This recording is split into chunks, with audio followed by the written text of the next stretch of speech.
لاش كيرلر، هتحتاجي ملقاط، هتحتاجي اللزق الخاص بالرموش، هتحتاجي ماسكارا، هتحتاجي ايلاينر، واخيرا هتحتاجي مراية. الموضوع سهل وبسيط جدا جدا جدا.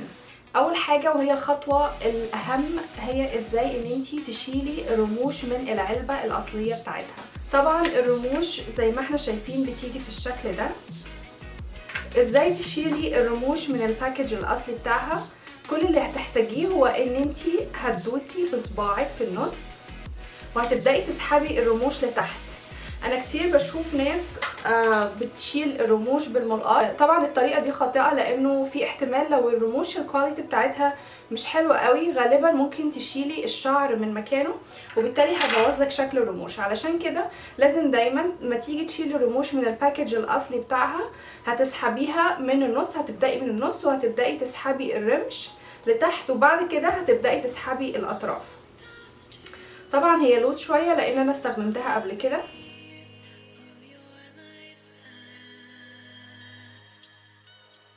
دي الطريقة الصحيحة اللي انتي بتشيلي بيها الرموش من الباكج الاصلي بتاعها علشان ما تخسريش اي من الشعر الاصلي الموجود فيها.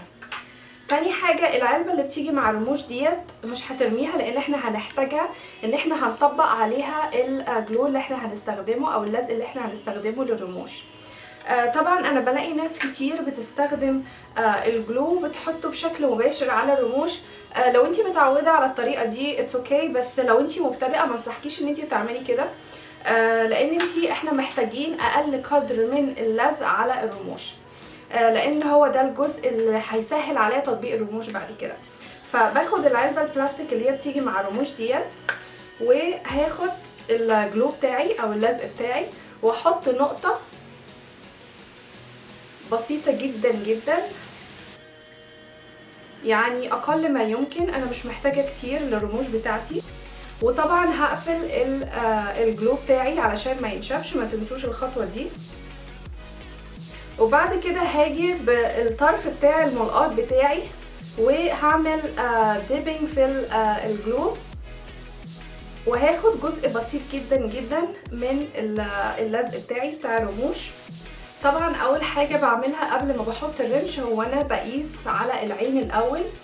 بشوف لو في زياده ممكن ان انا بقصها، بس لما بتيجي تقصي الرمش بتخلي بالك يعني بتقصي بين الفراغات اللي بين الشعرايه والتانيه، ما بتقصيش من نص الشعر نفسه. وبعد كده بقل ما يمكن من الجلو هحطه على الرموش بتاعتي. طبعا كتري من الجلو في الاطراف، يعني مش كتير بس خليه يعني تاكدي ان هو يكون زياده عن الجزء اللي في النص. الجزء اللي في النص مش لازم يكون كتير بس الاطراف لازم يكون حاجه بسيطه لان دايما العين لما بتدمع من الكورنرز هنا يعني ممكن الجلو يتشال بسرعه جدا لو هو لسه ما نشفش او حاجه. الجزء التريكي يا جماعه هنا في تطبيق الرموش هو ان انتي تستني على اللزق لحد ما يبدا يعني يكون شويه تاكي، بنسميه تاكي، يعني ما يكونش نشف قوي وما يكونش يعني سايب لسه، يعني يكون بتوين كده. فالوقت اللي انا هستناه يعني ممكن نقول تقريبا يعني 30 ثانيه تقريبا. وممكن بتنفخي في الرموش علشان خاطر تسرعي عملية انه اللزق ينشف على الرموش. بعد كده هجيب الملقاط بتاعي وهمسك الرموش من النص. هتمسكي الرموش من النص بالظبط بالملقاط. طبعا في ملقاط بيجي مع الرموش تقدري ان انت تستخدميه، بس ده بما انه ارفع فبيكون التطبيق فيه سهل. بترفعي وشك، يعني المراية بتكون تحتيكي وبترفعي وشك لفوق وبيبقى الرمش اعلى. ما بتحطيش الرمش ستريت كده، الرمش بيكون بتحطيه بشكل يعني اعلى من العين نفسها. بتعلي ايدك لفوق شويه وبيكون المرايه تحتيكي، يعني ما بحطش المرايه قدامي كده، لا كده انا مش هشوف. بحط المرايه تحتيه بحيث ان اكون شايفه دقني في المرايه. بعد كده ببدا من النص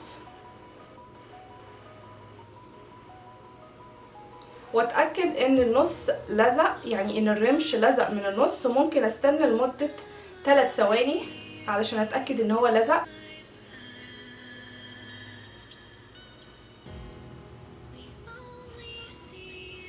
وبعد كده بسحب الكورنر او الجزء الامامي للرموش لقدام بس، وبسيبها لحد ما تنشف. يعني بستنى لمدة يعني حوالي 30 ثانية او حاجة لحد ما اتأكد ان هو يعني ادي فرصة للرمش ان هو يلزق. وبعد كده هضغط على الرموش، ممكن اعمله بايديا بصوابعي، وممكن اعمله بالملقاط اللي هو اللي بيجي مع الرموش يفضل، لانه علشان لو هتعملي بالملقاط العادي ده تخلي بالك، لانه علشان ما تضغطيش على الجفن نفسه.